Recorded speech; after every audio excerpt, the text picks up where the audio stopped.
You're listening to Staying Wild, the podcast where we ditch burnout and build outrageous success and lives the wild way. I'm Adelaide, the high-performance coach James Bond would secretly hire if pink was his vibe. I've helped over 500 high achievers land promotions, smash personal bests, pivot careers, achieve their full potential, and actually love their lives. Yes, I have. All in under a year. No fluff, just deep mindset work, potent energy, and breakthroughs worth popping champagne over. Now it's time to join me and Wolfie on the wild side with today's episode. I am so psyched for this week's episode, Igniting Team Innovation with the Wild Laboratory Workshop and a deep dive with tech leader Yngvar Ugland. So what have I in store for you today? First off, we have my Wild Laboratory Workshop as part of my new series, Making Masterclasses for Companies I Love Until They Hire Me. This one was made for Open Innovation Lab of Norway, and it's honestly one of my favorite workshops to run with teams. It fuses together methods from the Special Forces, Walt Disney, performance psychology, and neuroscience. So if that doesn't whet your appetite, I don't know what will. I've designed this workshop so you can either run it solo or with your team pausing at each step. And if you would love for me to come and facilitate this fun yet results-driven workshop, honestly, no brainer, do it. Shoot me an email or give me a ring. The details are in the show notes. At about 34 minutes in, we then have my brilliant guest, Yngvar Ugland, stepping into center stage.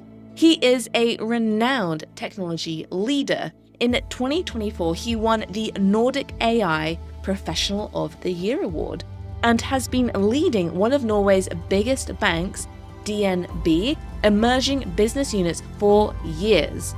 And it is not surprising. From Norway to the US, Yngvar and his team, using AI and technology, have been solving the unimaginable. His journey led him to create the moonshot method, which I cannot wait to share with you. It is so relevant to our daily lives, whether you work in startups or not. So without risk of repeating myself, without further ado, let's dive in. Welcome to episode 2 of Making Masterclasses for Companies I Love Until They Hire Me. I originally dreamed up this episode for Open Innovation Lab of Norway, but when one of my one-to-one clients, a powerhouse executive steering a major restructure at a Norwegian startup, asked last week for strategies to energize her new team, unify them, and tackle a specific challenge, with one concern being that the team is on the introverted side and can get a little bit awkward with team building activities, I thought, perfect. One workshop, 2 wins. This week, we're diving into the outline of one of my all-time favorite corporate workshops, the Wild Laboratory, a 9-step workshop that solves one team challenge with more innovative and creative thinking than ever before. I've designed this episode so you can learn how to run this workshop solo, or better yet, hit play with your team, pause at the end of each step as you go, and come out to the other side with a more connected crew and a clear action plan. So what exactly is the Wild Laboratory? It is where sharp strategy meets untamed creativity. It fuses together special forces level decision-making and mission execution with Walt Disney's genius formula for turning wild creativity into reality. All powered by performance psychology and neuroscience-backed hacks to spark next-level ideas, focus, and flow, resulting in a 9-step framework that turns chaotic, creativity-blocked, awkward or unproductive conversations into innovative thinking and crystal-clear strategy that is worth celebrating. One of the core principles of the Wild Laboratory is simple. The leader guides the horse, aka their team, but the team holds the reins. As performance psychology research is crystal clear on, when individuals and teams are given autonomy in decision making, performance, engagement, and motivation to achieve their goals skyrockets. Now, I love running the Wild Laboratory because I make it high energy, fully interactive. We can do it inside, outside, pump up the music, get the team moving, and fire up those different brain pathways with mindset hacks, making decision-making, problem-solving, and innovative thinking ridiculously fun and crazy effective. I've used it with everyone, from travel giants like Norwegian to energy startups and tech companies like Vilma. And it works. Sales teams, engineers, introverts, extroverts, the loud, the quiet. The magic is that every voice carries weight. And just a little FYI, if you listen and love this workshop and you would like me to facilitate it for your team, there has literally never, ever been a better time to work with me, because for the first time, I've opened up my corporate programs and my workshops with ridiculous flexibility in terms of structure and price, all part of my bold new mission, Renew My Norwegian Visa, which is to secure several key corporate partnerships by November. Everything you need to send me an email, discover more about my mission and how we can work together is all in the show notes. Now, in just a moment, we're going to start the Wild Laboratory. So grab your notebook, a stack of colorful sticky notes, assemble your team, and get ready to ignite innovative thinking. Make faster, better decisions, and create an action plan that drives results. The firelight flickered against the sea waves. The night air was charged with salt and smoke. I sat cradling a glass of whiskey on a remote white sand beach in Norway when an ex-Special Forces soldier leaned in, his voice low and deliberate, and began to share a story meant for the shadows. From the back of the pack, the youngest, lowest ranked soldier found his courage and cut through the discussion with a bold shout. "What if someone wore a gorilla suit to get close enough for a surprise capture?" Everyone laughed and mocked. Heads down, they kept brainstorming. But when the time was up, and they'd pressure tested every option, they realized that the soldier's ridiculous idea was actually the best one they had. On a bridge in Mexico, as a circus rumbled through, no one noticed the Special Forces soldier hidden in plain sight, disguised in a gorilla suit, waiting for one of the world's most wanted men. I was literally on the edge of my seat when he finished the story. But the target took another route, slight anticlimax. But the moral of the story stays strong. Even the wildest idea deserves a seat at the table. Even the quietest, least experienced voice deserves to be heard. That is the power of the Special Forces decision-making strategy called Chinese Parliament.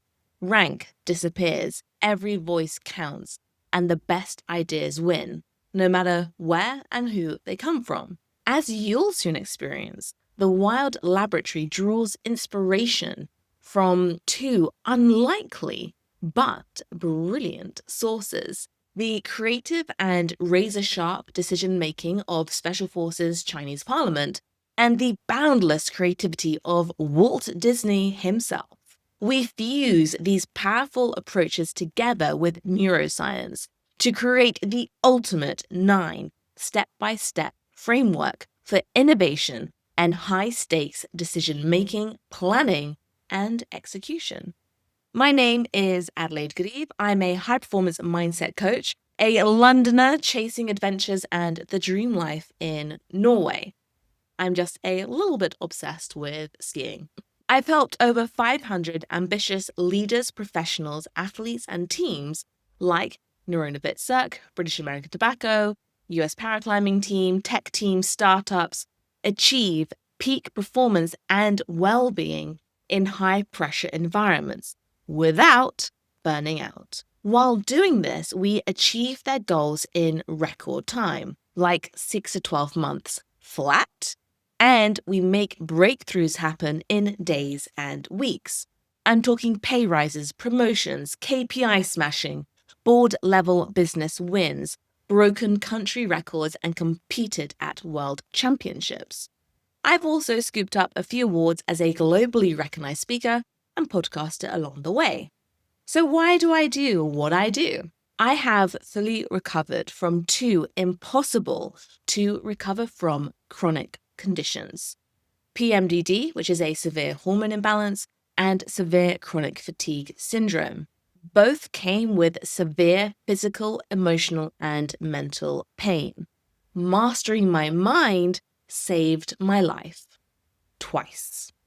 I have coaching qualifications and I'm doing a master's in performance psychology.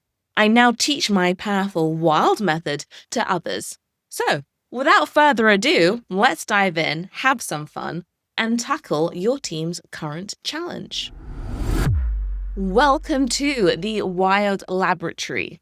First off, let us lay some ground rules.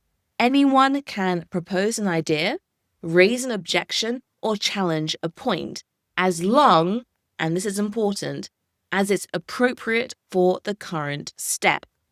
Healthy skepticism and disagreement are expected at the right time. The best idea wins. No one challenges the person, the idea only. Keep it fast-paced and laser-focused. Bring your high vibes, curiosity, and creativity. Be kind, solution-focused, and be ready to have fun. Leave ego, negativity, and eye-rolling at the door. This is team training like you've never experienced. Don't rush through steps 1 to 4. Jumping to specifics and conclusions too quickly risks building your plan on sand instead of a solid foundation. Now, there is no need to memorize every single rule. We'll recap as we go. But now that you know the basics, it's time to dive in. Step 1. The leader states the mission. This takes about 5 minutes, maybe less, up to you.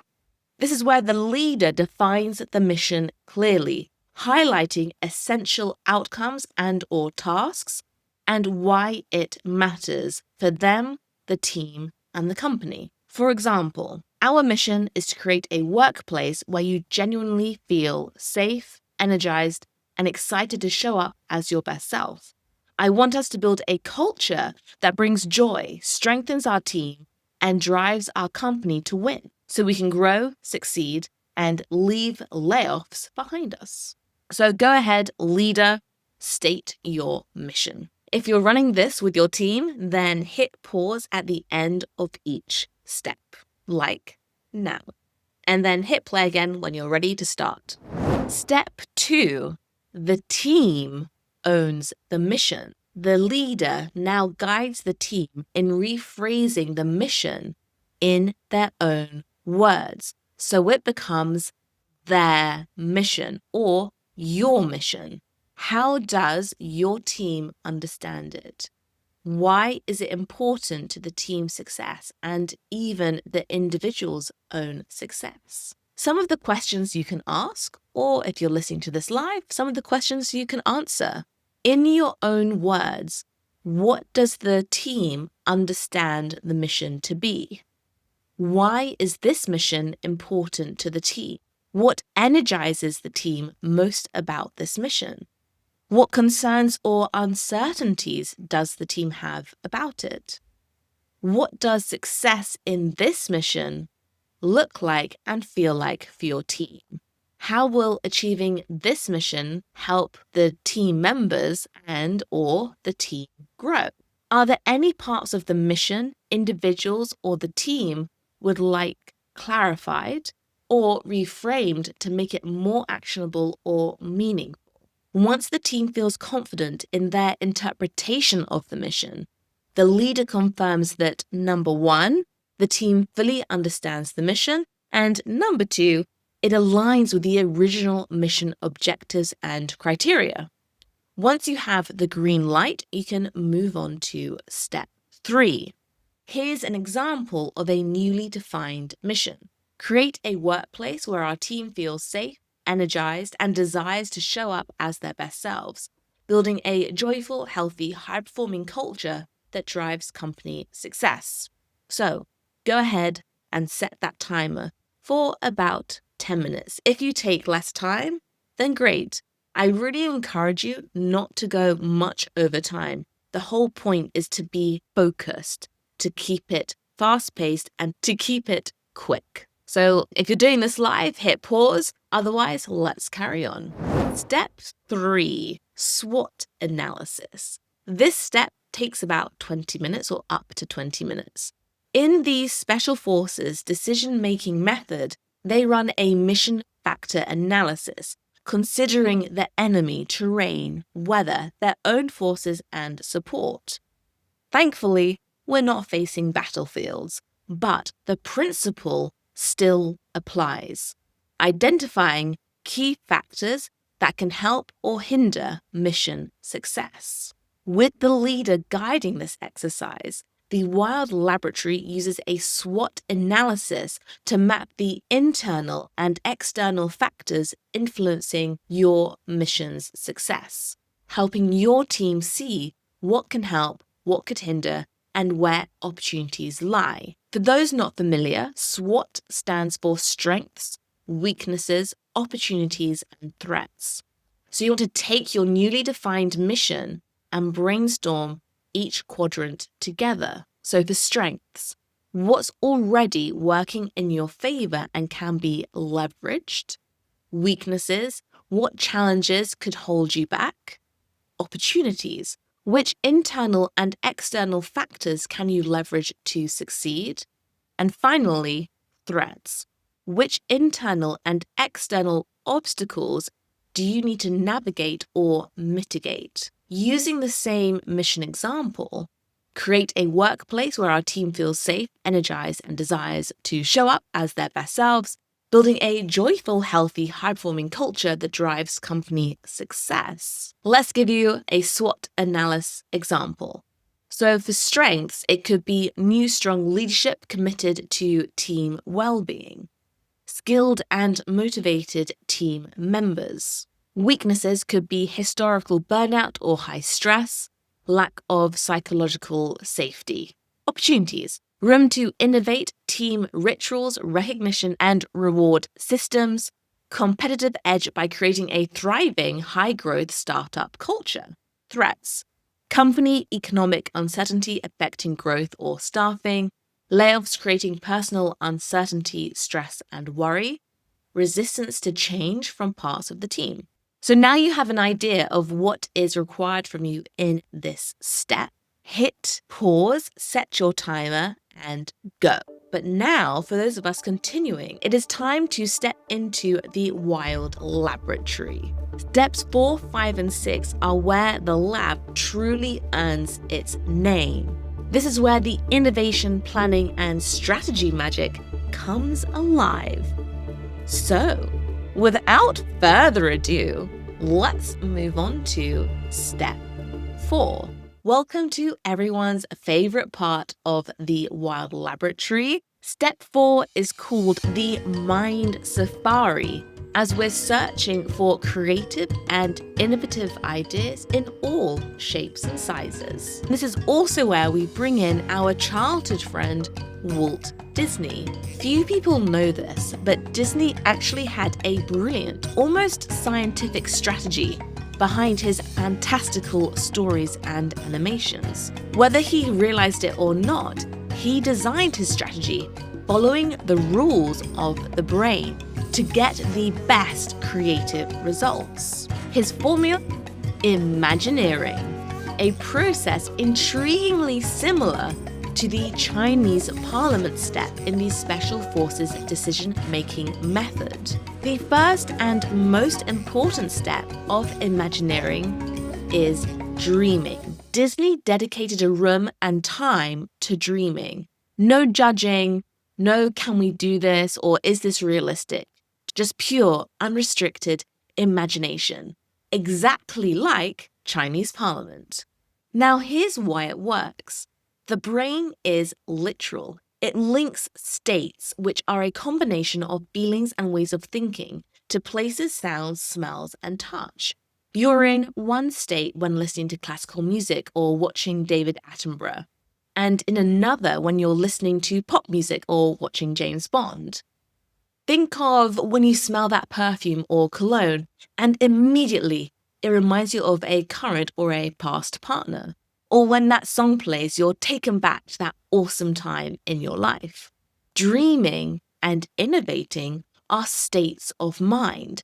And like any state, they can be trained and strengthened and connected to specific places, sounds, and smells. Right now, we're training our brains to enter full-on innovation mode.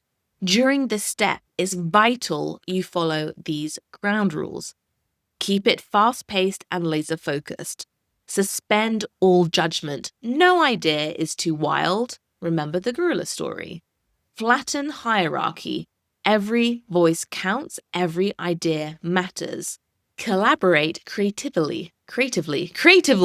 Grab sticky notes, write, post, discuss, and build on each other's ideas. What does it exactly mean when I say the hierarchy is flattened? We still need structure, not chaos. So the leader still guides the session. They draw the lines of the sandbox so the team can play freely and push their creativity and innovation to the max. The leader ensures all the voices are heard, but don't necessarily share their ideas unless their expertise is required. Once the team has shared their ideas, the leader can then step in, contribute, and help connect the ideas. You can go around the room one by one, or if you're a small team, brainstorm simultaneously. Both work. The aim is simple. Stretch your imagination, strengthen your creative pathways, wire innovation into your mindset, and get as many ideas on the board as possible from everyone. We're keeping this step to a tight 10 to 20 minutes. You get to decide. So set your timer, keep it focused and high-paced. Go.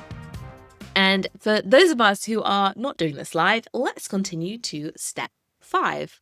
Look at me, pert, and I didn't know it. And I can't believe I just said that on a workshop. So step 5, the good, the bad, and the ugly.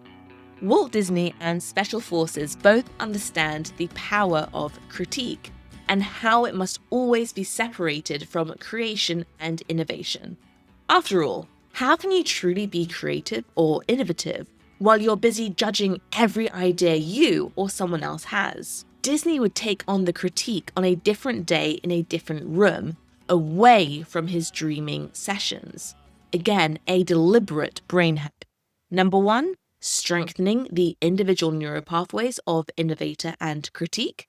And number 2, anchoring environments to states of mind so you can switch on command or on demand from razor-sharp critique to limitless dreamer. When I ran this with Naruna Vitsak, we actually mountain biked to a new location just to drop into the critique state. Unfortunately, we don't have that luxury today, so we're going to get down and dirty Special Forces style. During this round, your team's only job is to shoot down most of your ideas, leaving the strongest, the sharpest concepts on the board. If your inner critique has been quietly perched on your shoulder, this is its time to shine. If you love playing devil's advocate, then now's your chance to embrace your devilish self. Just remember, we are judging ideas, we are not judging people. We're shooting down the bad, the ugly, but never each other. You want to judge things on their feasibility, acceptability, suitability, risks, and benefits. Lean on your mission's earlier SWOT analysis to cut through the noise and guide your decisions. When an idea is cast aside, the leader will explain why and tie it back to the SWOT analysis. Set your timer for 10 to 20 minutes. It is time for the judgment round, where we pan for the wild, the truly brilliant, the gold, and we leave the rest in the riverbed. So again, go ahead, press pause, set your timer, and go, go, go. For those of us who are not doing this live, we're going to go straight ahead to step 6, crafting your course of action. Finally, it is time to bring your best ideas to life. On a different day, in a different room, Walt Disney would take his standout ideas and figure out exactly how to make them real. The special forces follow a similar process, running what they call a course of action development. They pressure and stress test every option with tools like the SWOT to chart the optimal course of action. So now it's your team's turn. This is where creativity meets execution. Take your top ideas and flesh them out. The goal is to distill raw ideas into a step-by-step plan, so clear, so actionable, that it could be handed off and executed tomorrow. Again, run each plan through SWOT, strengths, weaknesses, opportunities, threats, and if needed, add extra lenses, feasibility, acceptability, suitability, risks, and benefits. So now you know exactly what you're going to be doing. Set that timer for 10 to 20 minutes and go, go, go. And for those of us, again, not doing this live, I feel I'm a bit like a parrot on repeat. We are charging ahead. We're going to go on to step 7, course of action decision. Does your team have one or more clear plans of action to achieve your mission? I now want you to weigh each plan or your only plan against the key factors that matter most for the mission. Tweak your plan as required. Finish up by aligning as a team on the path forward. If there is no unanimous winner or unanimous satisfaction, take a quick vote or run a focused debate to lock in your decision. So set the timer once again for about 5 to 15 minutes and dive in to deciding on your path forward that is going to drive absolutely brilliant real-world results. Hit pause. For those of us who are not doing this live, we are continuing forward. Now we reach step 8, the penultimate step. This one is called Mind the Gap. A 1992 study found a striking insight about execution around a challenge. 2 groups of post-hip or knee surgery patients who were notorious for being exceptionally resistant to change were given different approaches to rehab. The group who received a booklet detailing their rehab schedule and a simple goal-setting journal for 13 weeks started walking almost twice as fast as those who hadn't. They started getting in and out of their chairs unassisted almost 3 times faster and were back doing daily tasks like laundry and cooking quicker as well. What was the biggest difference maker, I hear you ask? They were asked to detail how they would overcome a future moment of pain when they would usually give up. They had to think of something that would make them keep going. For example, one man said when tempted to give up walking to the bus stop to meet his wife after work, he would think of her and the joy of seeing each other and keep going. So frickin' cute. Now it is your turn. You've brainstormed, you've critiqued, you've planned. Now we're here to run the playthrough, to make sure it's realistic and ready to go. So walk through the plan as a team, step by step, out loud. Who does what, by when, with what resources. Capture names, deadlines, and deliverables. For each step, name the what ifs, the potential stress points, failure points, obstacles, or bottlenecks. And for each one, add a simple mitigation, just like those patients who recovered from post-hip or knee surgeries.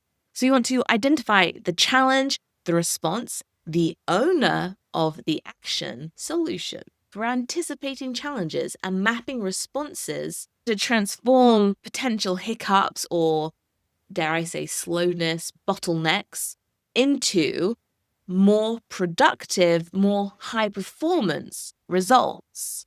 When you have completed your run through, I want you to agree on 2 to 3 measurable indicators. I'm not going to teach you to suck eggs. You need measurables to measure your impact, to measure how well it is going.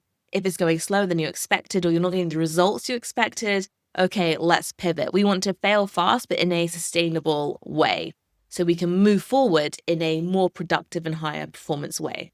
Finally, book the first check-in and/or the first review. Quick iterations beat perfect plans. Good enough beats perfectionism every frickin' time, especially in startup mode, as I am sure you know. Set the timer for 15 to 20 minutes and ready, set, go. For those of us who are not doing this live, let's continue. Congratulations! You've made it to the 9th and final step. Lock and load. This is a quick 5 minutes. I want you to lock in each person's commitment. Each owner states their first 3 actions aloud and confirms the deadline. Then, this is a little bit fun, and I really hope you do this. It makes it just like chef's kiss. Come up with a team chant or high five to seal the day, to seal the day, to seal the deal.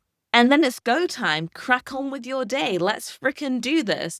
But the thing I love about having a chant, in a sports team, they have a chant or they have a word. If you've ever watched Ted Lasso, their word is believe. So they come together, they all put their, hands in the circle. 1, 2, 3, believe.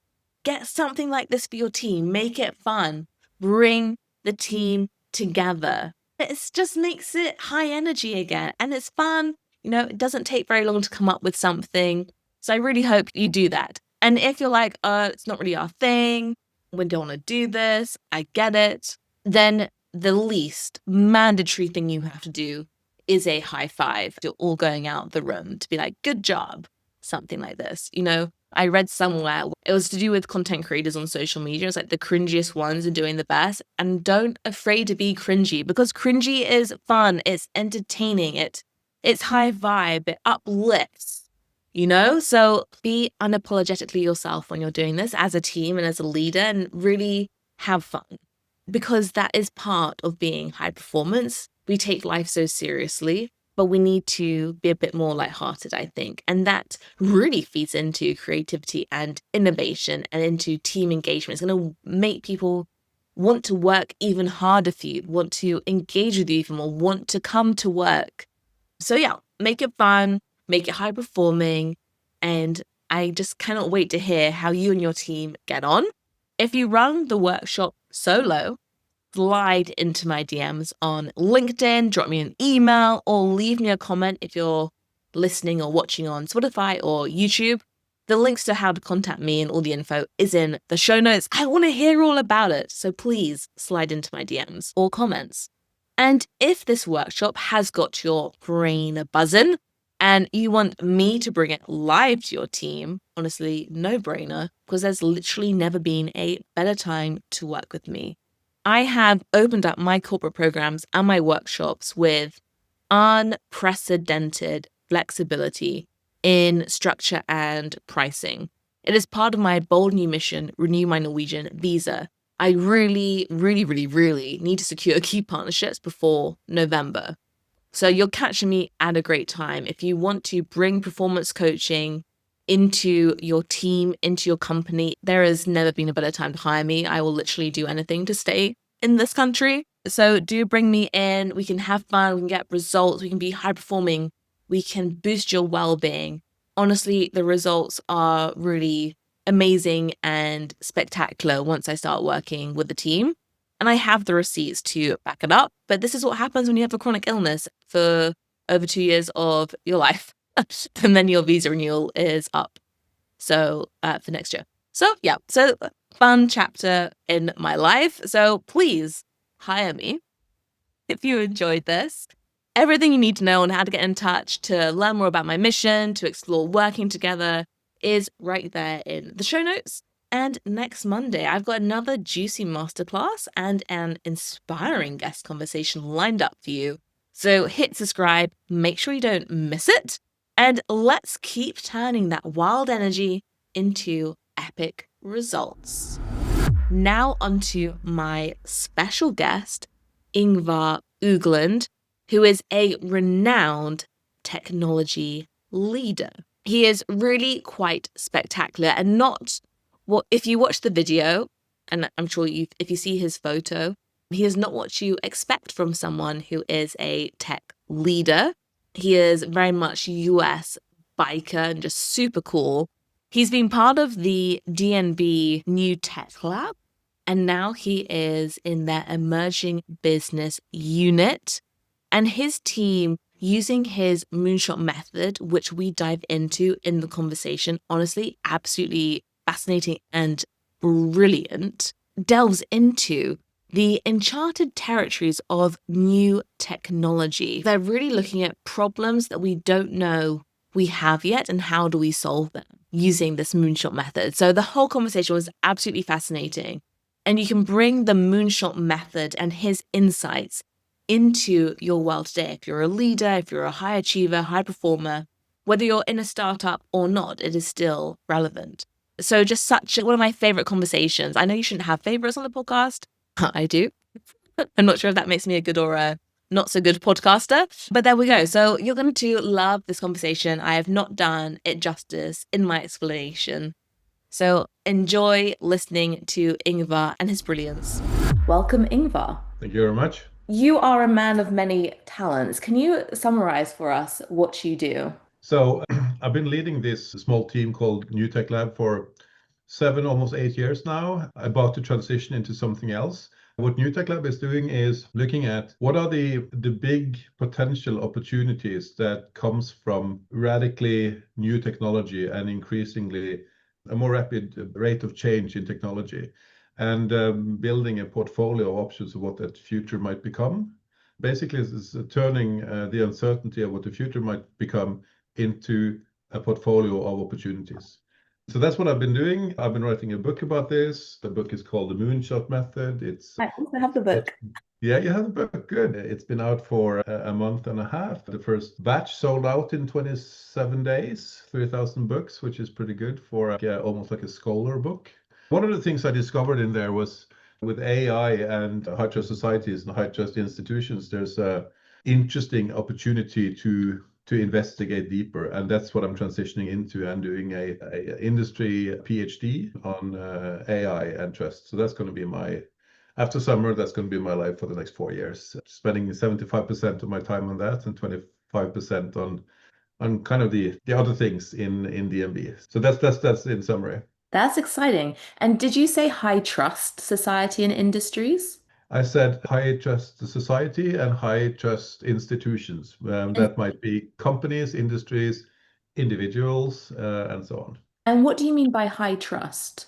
Norway and most of the other Scandinavian and Nordic countries are considered to be high trust societies. And that means that individually we trust, well, we trust each other, we trust government, we trust insurance companies, and we trust banks. And my team and I, we have shared our time between Oslo and San Francisco, the Bay Area, Silicon Valley, for the last 6 or 7 years. And when we go out of our office there and ask someone on the street, they would say that the government, the insurance companies, and the banks would be those that they trust the least. So the United States, for example, would be a low trust society, whereas Norway in particular, but also the rest of the Scandinavian countries and Nordic, are high trust societies. And I think that's a very good starting point, and it's a very unique and hard to copy starting point for providing trustworthy AI. When I defined this research project like a little over a year ago and submitted it to the Research Council in Norway and got funding for it, it was a very important topic back then. But since then, we've had geopolitical situations. Now, a lot of Norwegian companies are concerned about the fact that their AI vendors are American companies. So it seems like the importance of that topic has increased in order of magnitude in importance. So what I would like to investigate from a scientific research perspective is there some scientific grounds, and is there a method for high trust institutions in high trust societies to provide high trust AI better than, say, a company based in the US or in China? And these two seems to be the ones that are leading the race so far. That'd be such an interesting research topic. We're going to jump around a little bit because I'd like to talk about the moonshot method and the book you wrote. Yep. I have, it is in Norwegian, and thanks to AI, as we were just talking about, Google Translate, I've been able to understand what you've written. It was absolutely fascinating. And I'm most curious, especially as this podcast is about creating high performance teams, the culture that is required and how you've been able to cultivate that to provide a platform in which to go after these moonshot innovative projects. Yep. So basically, what it says on the cover already is that we've never known as much as we know today about how little we know about tomorrow. And for many years, that seems to be like some kind of funky linguistic twist of a sentence. But now that over the last couple of years with the Russia-Ukraine war, with all the things that are happening with AI, that we just didn't see it coming at this scale. If we rewind 5 years or 5.5 years, there's so many things we didn't see coming. So more and more people would acknowledge that the future is more uncertain than we might think it is. And what the book is about is a systematic framework for embracing that as radical opportunities, like phenomenal opportunities for creating a significantly better future based on these opportunities than what we have today. But that starts with the acknowledgement of uncertainty and change. Change is inevitable. So that's the first part of that acknowledgement. The second part of that acknowledgement is that change is good. And the third part is that the biggest changes has not yet happened. That's counterintuitive to how we like to see the world, because every time we get a new version of ChatGPT or something, it's like, oh, we're mind blown. And then quite quickly after, we tend to think that, oh yeah, but now it can't really get any better because we're so bad at imagining what it can be. That is something that can be trained, and training I talk about it as the imagination muscle. And that's something you can train, and that's one of the key parts in this book. It's divided into 4 pieces, where there's an introductory part that kind of justifies why this is so important and why it's more important now than ever, and why it's possible also for established companies and organizations, not just for startups. The 4 main pieces is this in Norwegian. As you can see just by the book cover, I'm very fond of, what is it called in English? Alliteration. Yeah, so moonshots, method, magisk, medisin, mot, myopy. So that's 6 M's. And then the 4 various pieces is, again, starts with an H in Norwegian. So it's hode, so the mind, so to speak. It's the heart. It's the craftsmanship, håndverket, and it's the main characters, hovedpersonene. And in short, the mind part is about exercising this imagination muscle. And it's about starting to familiarize yourselves with these new technologies or these new circumstances that enables this, or that is causing the uncertainty, but also enables the opportunities, and try to figure out what is it that is possible now that would be very hard to imagine without those circumstances or those technologies. So that's the imagination thing. And then there's the second part, which is like the heart, and that is finding your kind of your inner voice. Because if you're going to do these moonshot type of things, you don't know where you're going to end up. So you need to find this inner drive, this mission of yours that will help you stand in it when you fail and fail and fail over again, and when you have to go start over and so on. And that brings us to the third part, which is the craftsmanship, and that's about experimentation. That's about trial and error, trying things and learning from it over and over again, building on experiments along those scenarios that you have defined through the imagination. And then you can't do this alone. So that brings us to the fourth part, which is the main characters, hovedpersonen, and that's about leadership and about how to build a team. And just in that naming, calling them hovedpersonen and the main characters, there is an acknowledgement and a kind of subtle message that as a leader, you're the least important person.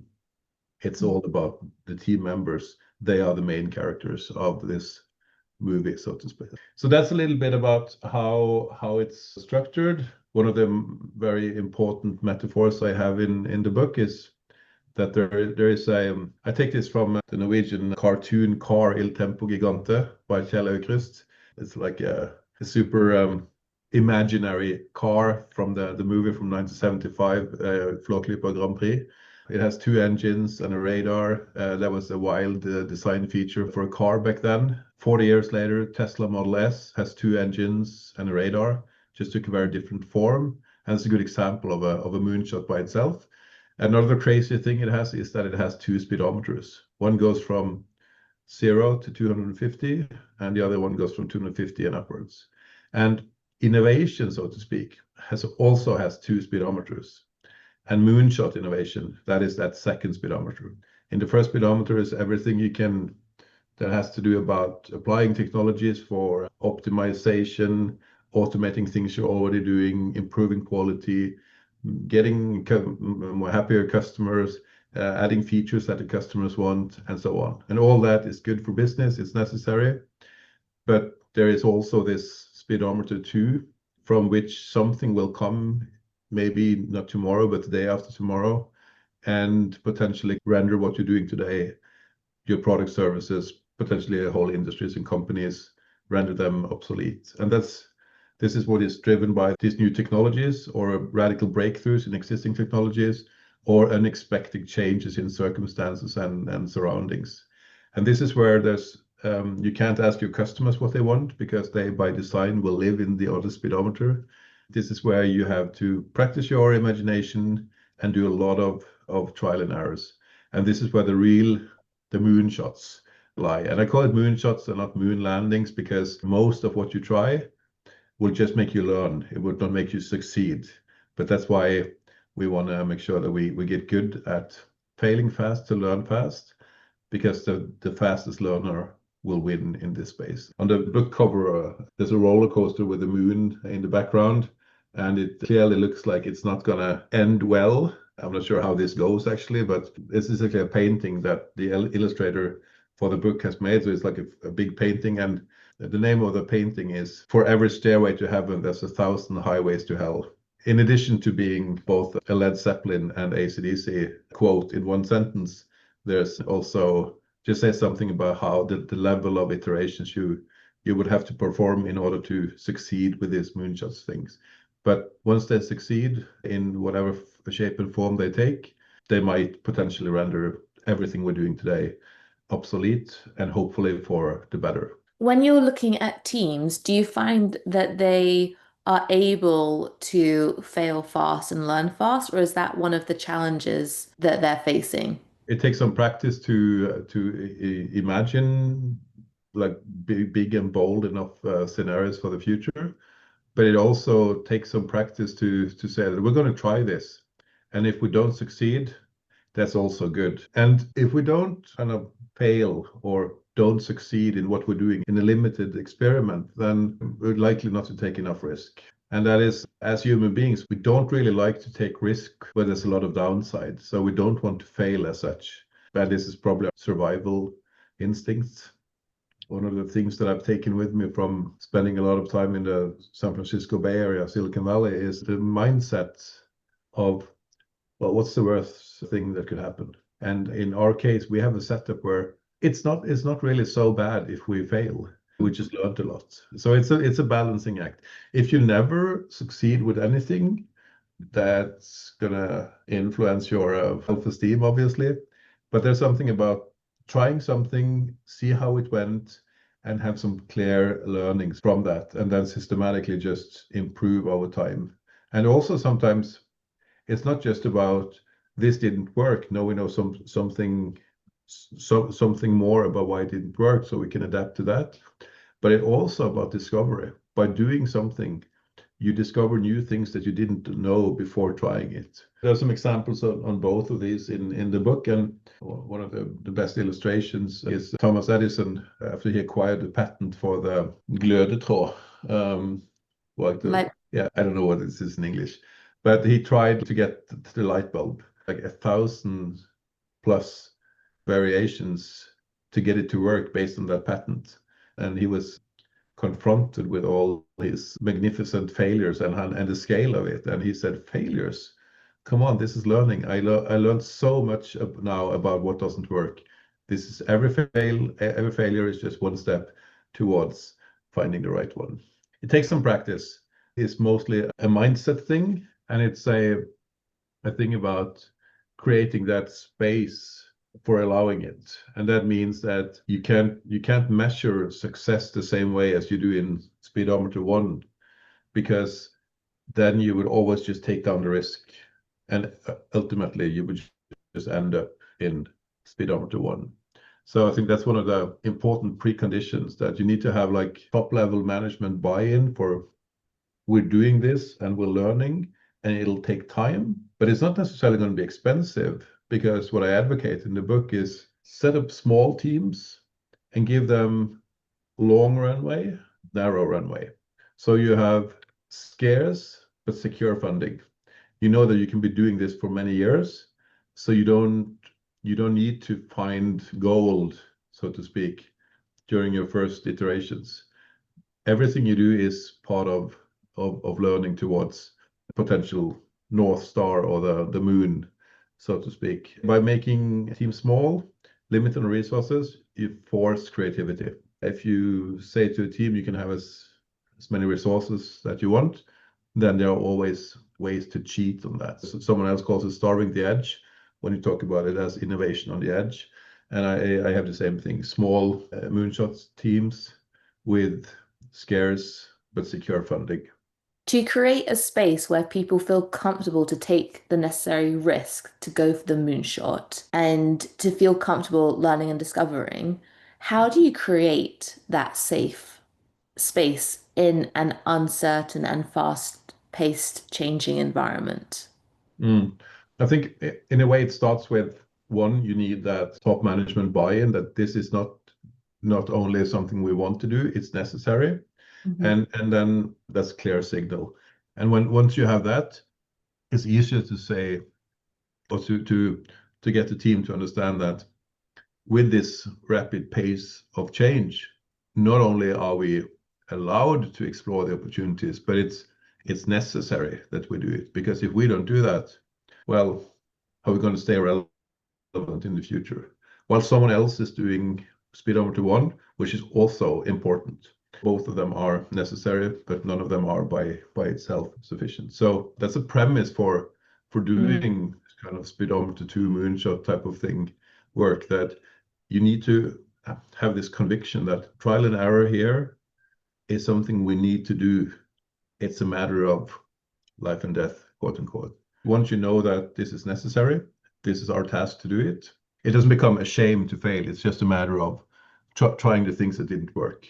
Sometimes I think about it and explain it as like, it's our responsibility to sometimes fall over the cliff, so that we know where the line of the cliff goes, so that the rest of the bigger company isn't all of us falling over, because we have set up this safe and secure space where we all, it would be like you're strapped up with security lanes and such. So if you fall over, okay, now we know, so far but not farther. Before we start wrapping up, what is your favorite, or do you have a favorite imagination strategy or creativity or innovation strategy to do as a team to help them, as you said, imagine things that aren't yet in our reality? Well, again, it takes some practice and so on, but I have a new recent version of it, and that is there are many tactics you can use as a team together to come up with ideas and build on each other's ideas. That's normally what works the best. Typically, start out with maybe spend some time, jot down some ideas, and then you can build on each other's. But my favorite these days is to bring in a new team member that you didn't have before and let that team member be a large language model. So one of the AI chatbots, because they are stochastic models. So there's statistics and some randomness. And because of that, they have no idea of facts as such, but they're very creative. And playing ball between the team and an LLM might significantly increase your ways of thinking more imaginative. So that's my new favorite. People say that, well, you can't trust an LLM, obviously not for facts, but taking that kind of that flaw of hallucination and turn that to be a feature of imagination and bring that in as a team member when you're doing imagination exercises. I love that. That's a really great idea. What is the most common mistake you see in teams when it comes to sabotaging innovation? In speedometer one, I would say that falling too much in love with your own product and not listening enough to customers. By that, I mean you should experiment more, put things in front of customers much earlier. And in speedometer two, it's kind of a variation of the same. It's very easy to fall in love with your moonshot ideas because they might be so wonderful, but it's all about what is the ultimate need of the customer. And it might not be, it's very likely not to be something that the customer would know about, but it's like, what is this solving for the customer and what kind of incredible benefits could this deliver to customers in the future that they might not even know that they had a need for. So that's like two variants of always keep the customer or whoever is going to get value from what you're doing in mind and always use that as a top priority. Mm. I remember reading in The Power of Habit, which was one of my favorite books. In there, they talk about Ford and how he said that if he'd have asked his customers what they'd have wanted, they'd have said a faster horse, not a faster car. Yeah, yeah. And I have a variation on that in the book where I say that it was never the breeding of faster and faster horses that gave us the locomotive. And the locomotive was a ridiculous idea if you listen to the customers, Mm. because they would want to go from A to B, and a faster horse can take you faster from A to B than a slower horse.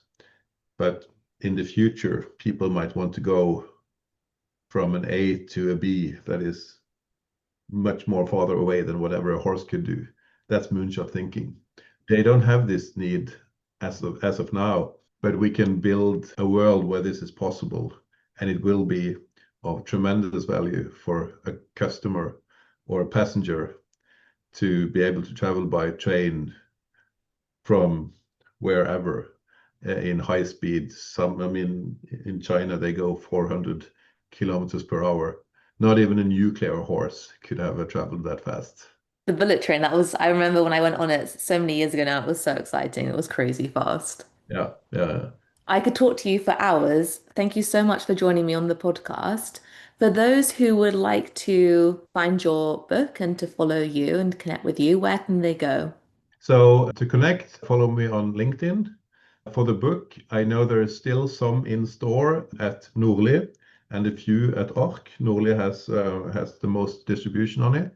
The first batch is sold out. I'm likely to print more. Awesome. I'll put those links in the show notes. Thank you so much for coming on. It's been an absolute pleasure. Thank you for having me. That's it for today, wild ones. Please rate, review, subscribe. This really helps me with the podcast algorithms to reach more wild-hearted souls. Remember, we have our wild bonus episode out on Thursday on YouTube and Spotify. Until next time, darling wild ones, try not to do anything I wouldn't do, which quite frankly leaves you with plenty of options. Stay smart, stay savage, and above all, stay wild. I'll see you above the tree lines very soon.